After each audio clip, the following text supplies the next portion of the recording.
Alright, welcome back everyone to another market recap. Today there's a lot to review. I'm going to be reviewing a trade I took as well as a trade that Dodgy took and a trade that Hydra took. You can see here is this trade that Hydra took and here is this trade that Dodgy took. Now, I am still on my trading journey.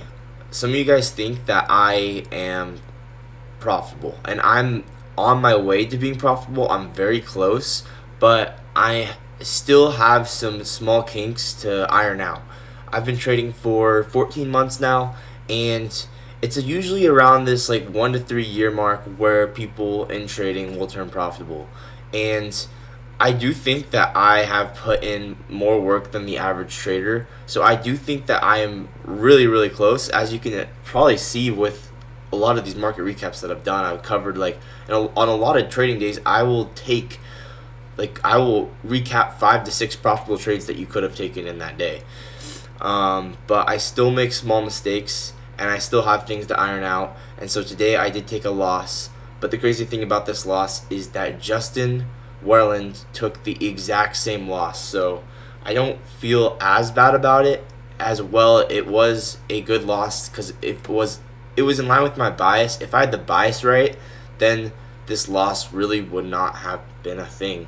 And I'll show you how I could have had the bias right. As well, I'll tell you how I could have known a little better what the bias was. And so with all of that in mind, let's jump into the charts. So let's talk about first the trade that I took. Now it was simply okay, let me talk about why my bias was the way that it was first. So you can see here that we're pushing up into this 4-hour order block, this right here.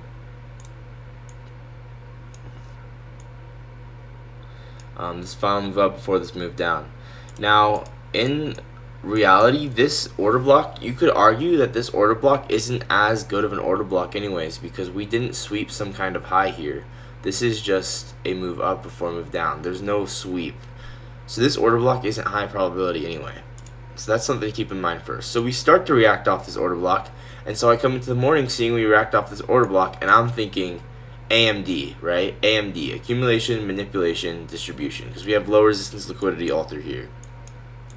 But it's important to note that we have low resistance liquidity all through here as well. And the market decided that it wanted to go run this low resistance liquidity instead. And so here's how you could have figured out that it was gonna go run this low resistance liquidity this low resistance liquidity instead of this low resistance liquidity. I'm guessing that this will be left probably for CPI and PPI, or this will get ran during CPI and PPI. Clearly we have two different areas that we could run. So I'm going to zoom back into the charts here and show you my trade. So with this in mind, I was expecting us to have a retracement, and so I wanted to get in short here. And so I was looking for shorts, and we got an SMT. Let's see if I can find it. So you can see here with 930 and 938 high, here it is, 930 and 938 high. We got an SMT, and then right here we had our 1 minute inverse for value gap, but this candle body didn't quite close below, and then this one, when it did close below, it was super wicky. So this trade did not have a good candle body close below. That's the first thing I'm gonna note, is there's not a good candle body close below, which, I mean, it doesn't totally need one, but obviously it's going to help if you have a strong candle body close. Now, as well, you'll note that there's not really a good low to move your stop loss to break even, and this is something that you really need. If you're going to take a good inverse or value gap trade, you need a good low to move your stop loss to break even. You can see this low was maybe your best bet, but you honestly don't want to pick out a low like this, because you want to be able to comfortably not have to worry about getting stopped out of break even. I mean, this is just like if you take your move your stop loss to break even at this low, it's gonna be like 50% chance you're gonna get stopped out of break even. It's just like you want to at least give yourself something, right? So this is just too far away to move your stop loss to break even, and then this you're gonna get stopped out of break even like 60% of the time. So there's just not really a good in between spot to move your stop loss to break even, and in general, this because of that was a good reason to not even take this trade. Is we don't have a good place to move your stop loss to break even, and that's so important with inverse value gap trades as well. You can see here that we are pushing out of a, where is it? We were in this 5 minute fair value gap. Now, if I looked at this 5 minute, you can see that we did not close below. We clearly were respecting this 5 minute fair value gap. These candle bodies are clearly respecting this 5 minute fair value gap. So this is just showing that order flow is bullish. So there's an SMT here, yeah, but look at how these candle bodies respect this 5 minute fair value gap. Does that scream bearish to you? If this 5 minute had inverse, this is where multi-time frame analysis comes in. If this 5 minute had inverse, then I would have been like, okay, now we're talking. Now I am leaning towards bearish. Because this 5 minute did not inverse and now we held this, it didn't make as much sense as well. So I know that I thought today was an AMD day, but the reality is if you're gonna have an AMD day, you need London to be a range. This isn't Asia's a range. Asia's a range. London moved higher. London is not an accumulation range. Clearly, if this was an AMD day, London needs to look a lot more like Asia. London looks like it manipulated and then started moving higher. What does this look like? This is a London reversal daily profile. Why? Because the key level we took out was Asia's low. That was the key level. I forgot that you can use key draws on liquidity as a key level that for a daily profile. So what's the key level for this daily profile? Taking out Asia's lows. If this was an AMD day, we would expect London to be a tight range. So this was a London reversal kind of day. Anyway, at this point, with all this in mind, we should have assumed, like Doji did, that this low resistance liquidity from Monday was going to be the target. And so I'm going to pull up that trade from Doji now. So he's all yelling in all caps, but he was marking out that 5 minute for value gap that I was showing. We were respecting it, and then he took, let's see if we can figure out this trade here. He took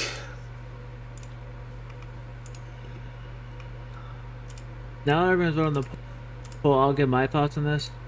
I am going, even though it's not an A+ setup, I don't care how many tries it takes. I'm going to catch this LRLR because I have the conviction to go here.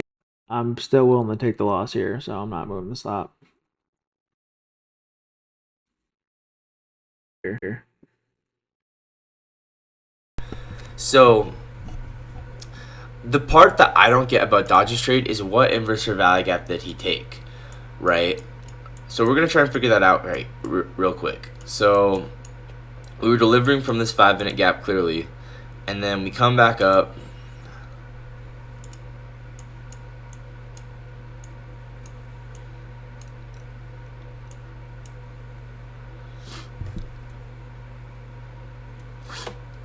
Let's go back to look at the tweet.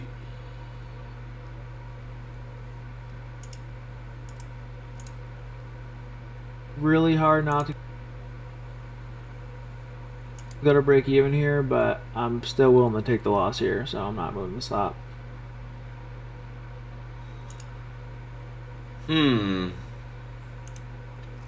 you get the idea. he enters on an inverse for value gap in here somewhere, and yeah, he holds it up to these low resistance, this low resistance liquidity right here. This was clear as day. This was like really good low resistance liquidity. Dodgy wanted this to get ran really bad, and so he held it all the way up to those highs. So very good trade from Dodgy. Very good trade. I don't know what the inverse for value gap was that he took. That's the only thing that I don't get about his trade, is what inverse for value gap did he take. So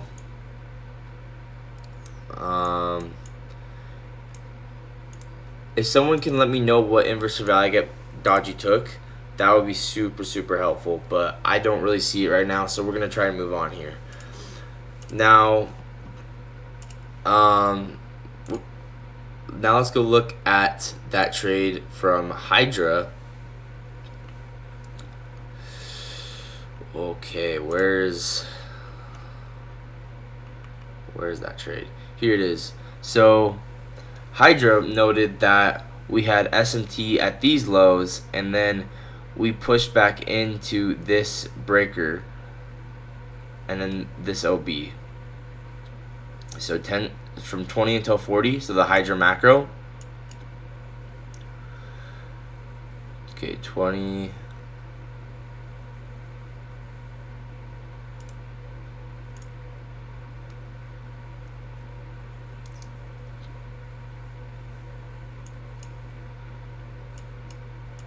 Okay, 20 until 40.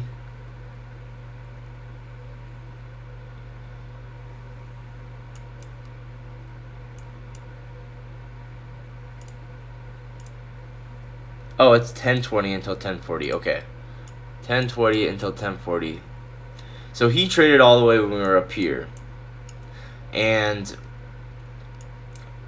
he marked out this breaker. Once we got a close above this this old order block, this becomes a breaker block. And now he marked that we were respecting this. Clearly this is really good low resistance liquidity, and he entered on the retest of this breaker somewhere.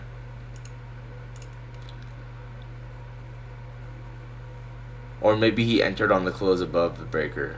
So I think he enters once the breaker gets created. I could be wrong. Someone let me know, but I think he enters right here.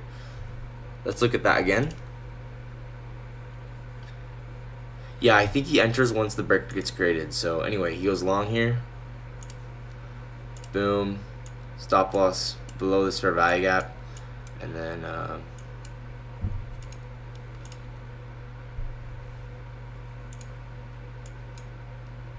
targeting some kind of high here.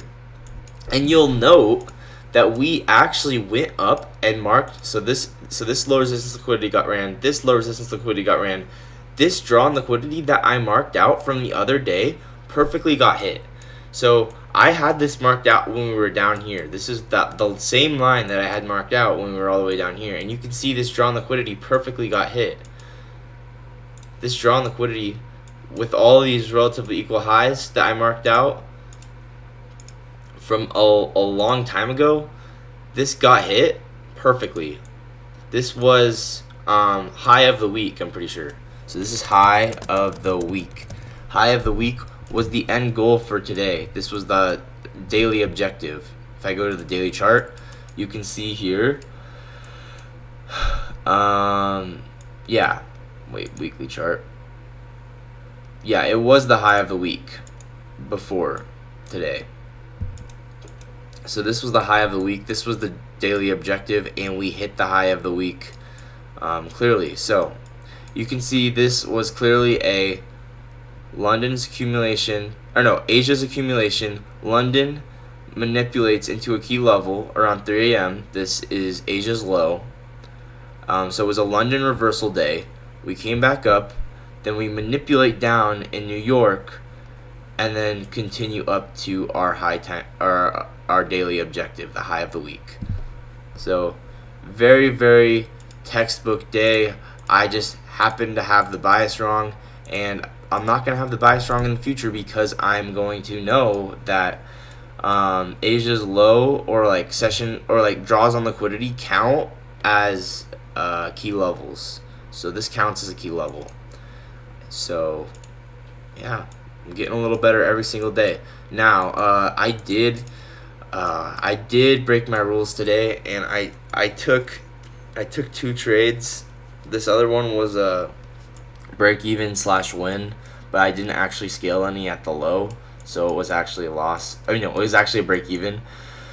But I will show that as well. So we had it's just not the greatest trade. All we did was we swept previous hours high, and that was it. We swept previous hours high. We got a really strong candle body close, and I liked it. So I entered on this 30-second inverse because I was bearish. But in general, I wish I had more confluences on this one. This one kind of made me feel a little guilty because I wasn't taking the best possible trade.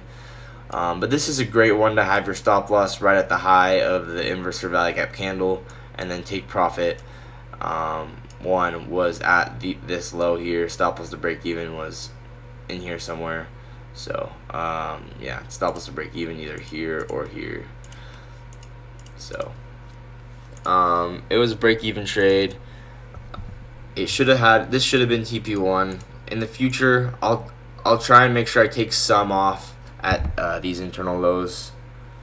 At least take some off. So that's the lesson with that trade. Just at least take some off at that low, even if I don't want to. Even if I want to leave all of it to go, I should at least take some off. So unless I really don't want to, then I might be fine just to hold. If I have conviction, because like I genuinely thought that we were going to go. I thought today was AMD day, so I thought we were gonna go down here and then down here. So I wanted to leave runners. I just got to be a little bit more smart about like giving myself a reality check sometimes. But I'm getting there. I'm getting better every day, and that's what matters. We got a lot of news later this week, so a lot of good trading days coming up here tomorrow, Thursday, and Friday. So stay tuned for that. I will see you guys in the next one. Bye.